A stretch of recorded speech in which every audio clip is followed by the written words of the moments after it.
मी अंजली आहे. माझे वय 27 वर्षे आहे. माझ्या लग्नाला आता 3 वर्षे झाली आहेत. लोक म्हणतात की मी अगदी सामान्य सासरच्या वहिनीसारखी दिसते. पण आतून थोडीशी उबदार स्वभावाची आहे. सकाळी उठून आरशात स्वतःला पाहते, तेव्हा सासरा देवर विकास मला पाहतो, तेव्हा त्याची नजर थोडी वेगळी असते. तो 22 वर्षांचा आहे. तरुण आणि सशक्त शरीराचा, कॉलेजमधून नुकताच पास झाला आहे. त्याचा चेहरा पाहताच मनात काहीतरी हलते. पण मी स्वतःला नियंत्रणात ठेवते. माझे सासर एका छोट्या गावात आहे. लखनौजवळच्या भागात. तिथे घर मोठे आहे पण कुटुंब छोटे. माझे पती ऑफिसच्या कामाने बाहेरगावी राहतात. आठवड्यात फक्त 2 ते 3 दिवस घरी येतात. सासू आणि सासरे ठीक आहेत, पण त्यांचे लक्ष त्यांच्या कामात असते. घरात फक्त मी आणि विकासच जास्त वेळ एकत्र घालवतो. सुरुवातीला सगळे सामान्य होते.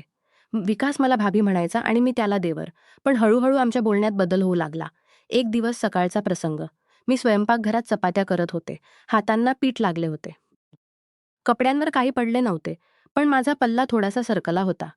विकास कॉलेजसाठी तयार होऊन आला. पाण्याचा ग्लास घ्यायला स्वयंपाकघरात आला. त्याने पाहिले आणि म्हणाला, "भाभी, तुमचे हात किती मऊ आहेत ना. पीठ लावल्यानंतरही चमकत आहेत." मी हसून म्हणाले, "अरे देवरजी, हे हात रोज स्वयंपाकघरात काम करतात. मऊ कसे राहतील?" त्याने डोळा मारला आणि म्हणाला, "भाभी, मऊ गोष्टी रोज दाबल्या तर आणखी मऊ होतात, जसं तुमच्या चपात्या." मी त्याचा अर्थ समजले, पण हसून टाळले. आतून मात्र विचार करत होते, हा मुलगा काय बोलतोय? त्याची नजर माझ्या पल्ल्यावर होती, जिथून थोडीशी छाती दिसत होती. पण मी काही बोलले नाही. फक्त चपात्या करत राहिले. तो ग्लास घेऊन गेला, पण दारात थांबून एकदा मागे वळून पाहिला. त्या दिवसापासून आमच्या बोलण्यात थोडा बदल झाला. त्याच दिवशी दुपारी घरात फक्त आम्ही दोघे होतो. सासू बाजारात गेल्या होत्या आणि सासरे बाहेर. विकास माझ्या खोलीत आला आणि म्हणाला, "भाभी, तुमच्या फोनमध्ये एक गेम आहे ना, मला शिकवा." माझे मित्र म्हणतात की तुमच्या फोनमध्ये खूप मजेदार गेम आहे. मी बेडवर झोपले होते, थोडी आरामशीर स्थितीत. रात्रीची नाईटी घातली होती, जीवर थोडीशी सरकली होती. त्याने बेडजवळ बसून फोन घेतला. मी त्याला गेम कसा खेळायचा ते दाखवत असताना त्याचा हात माझ्या हाताला फक्त 1 सेकंदासाठी स्पर्श झाला. पण त्याने लगेच म्हटले, "भाभी, तुमच्या बोटांना किती लांबी आहे, यात शक्ती आहे." मी हसले आणि म्हणाले, "देवरजी, ही बोटे फक्त फोन चालवण्यासाठी आहेत, काय शक्ती?" तो हसला आणि म्हणाला, "भाभी, शक्ती तर प्रत्येक गोष्टीत असते. कधी-कधी दाबल्याने सगळे काम होऊन जाते." त्याच्या डोळ्यात काहीतरी लपले होते. मी समजले की ही गोष्ट थोडी विचित्र आहे. तरी मी मूड खराब केलत राहिले. आम्ही दोघे 1 तास बेडवर बसून फोनवर खेळत राहिलो. त्याचा पाय माझ्या पायाला हलकासा स्पर्श करत होता. पण मी हलली नाही. मनात विचार येत होता की जर हा मुलगा थोडा पुढे गेला तर काय होईल? पण मी स्वतःला थांबवले. संध्याकाळी सासू आल्या तेव्हा आम्ही दोघे नॉर्मलपणे बोलत होतो. जणू काही घडलेच नव्हते. दुसऱ्या दिवसापासून बोलणे आणखी गाढ होऊ लागले. विकास कॉलेजवरून आल्यावर थेट स्वयंपाकघरात येतो. मी चहा करत असते. एक दिवस त्याने म्हटले, "भाभी, तुमच्या चहात किती गोडवा आहे. जणू तुम्ही स्वतःच गोड आहात." मी म्हणाले, "देवर, गोडवा तर साखरेतून येतो." "मी काय?" त्याने कप घेताना माझा हात थोडा पकडला आणि म्हणाला, "भाभी, साखर तर बाहेरून टाकतात. आतला गोडवा वेगळा असतो, जो फक्त खास लोकांनाच जाणवतो." त्याच्या आवाजात एक विचित्र ऊब होती. मी लाजले पण हसून म्हणाले, "अरे पागल, तूही ना." पण मनात विचार करत होते की हा मुलगा मला कसं समजतो. जेव्हा मी चालते तेव्हा त्याची नजर माझ्यावर थांबत असे. तरी मी कधीही काही बोलले नाही. आम्ही दोघे रोज असेच बोलत. कधी तो माझ्याबरोबर टीव्ही पाहायला बसतो. कधी मी त्याला अभ्यासात मदत करते. पण प्रत्येक गोष्टीत एक मजाक लपलेली असे. एक दिवस मी त्याचे कपडे इस्त्री करत होते.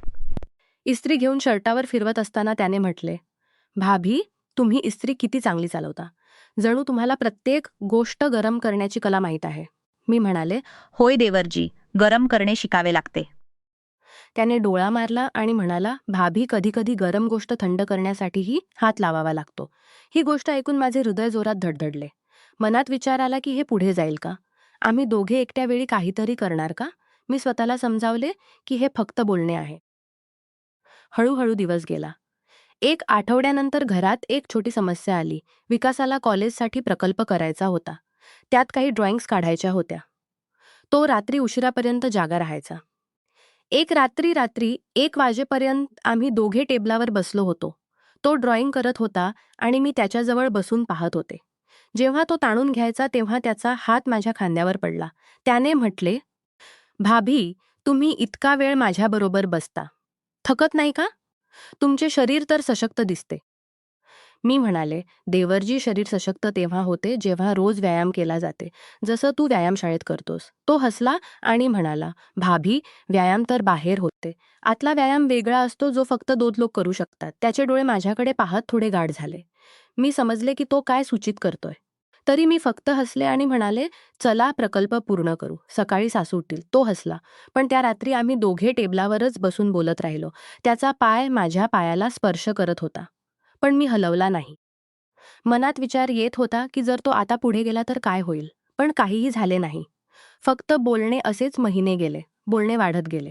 कधी तो मला म्हणायचा, भाभी, तुमचे हसू किती सुंदर आहे. घराला जणू तुम्ही आतून फुलवता.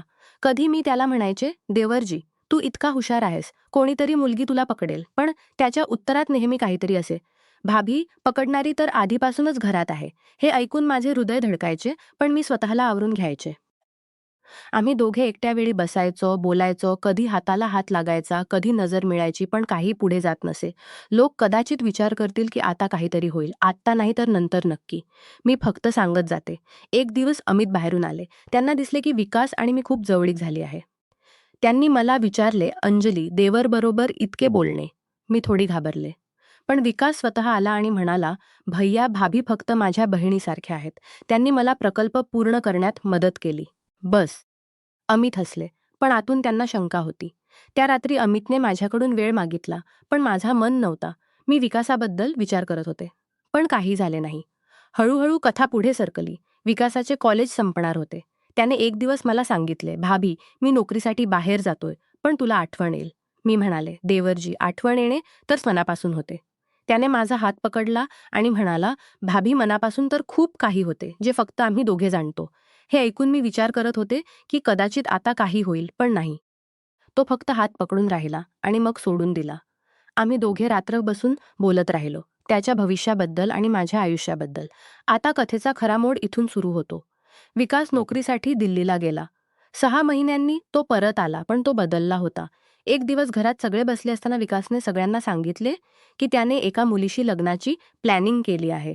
पण आधी त्याने मला एका बाजूला घेऊन म्हटले, भाभी, त्या सगळ्या गोष्टी फक्त मजाक होत्या. तुम्ही माझ्या भाभी आहात, बहिणीसारख्या. मी तुम्हाला कधीही चुकीच्या नजरेने पाहिले नाही. ते सगळे फक्त तुम्हाला आनंदी ठेवण्यासाठी होते. कारण भैया बाहेर राहतात आणि तुम्हाला एकटी वाटते. मी आश्चर्यचकित झाले. त्याने पुढे म्हटले, तुम्ही जी मदत प्रकल्पमध्ये केली ती खरी होती. तुम्ही मला समजावले की आयुष्यात इज्जत कशी ठेवावी. आता मी तुम्हाला नेहमी बहिणीसारखे वागवेन. मी रडू लागले. सासू सासरेही ते ऐकले. अमित भैया यांनी विकासला मिठी मारली. नंतर समजले की विकासने खरोखर मला गुपचूप मदत केली होती. त्याने अमितना एक ईमेल पाठवला होता, जेव्हा अमित शंका घेत होते की भाभी पूर्णपणे सुरक्षित आहेत, आणि त्याने माझे एक छोटे स्वप्नही पूर्ण केले होते. मला पेंटिंग शिकायला आवडते. त्याने गुपचूप माझ्या नावाने ऑनलाईन अभ्यासक्रम जॉईन करवला होता. सगळे काही निर्दोष होते. ते फक्त त्याच्या तरुणपणीची मस्ती होती, पण खरोखर त्याचे मन स्वच्छ होते. आज विकासचे लग्न झाले आहे. मी त्याची भाभी आहे. पण आता त्याची बहीणही घरात आहे आणि सगळे आनंदी आहेत. जे लोक विचार करत होते की काहीतरी होईल, ते आता म्हणतील की ही कथा खरोखर चांगली होती. त्यात सस्पेन्स होता, मसाला होता, पण शेवटी मन जिंकले. काहीही चुकीचे झाले नाही. फक्त प्रेम आणि इज्जत. मी अंजली आहे आणि ही माझी खरी कथा आहे, जी घरच्या महिलांसारखी साधी आहे, पण मनापासून गाढ.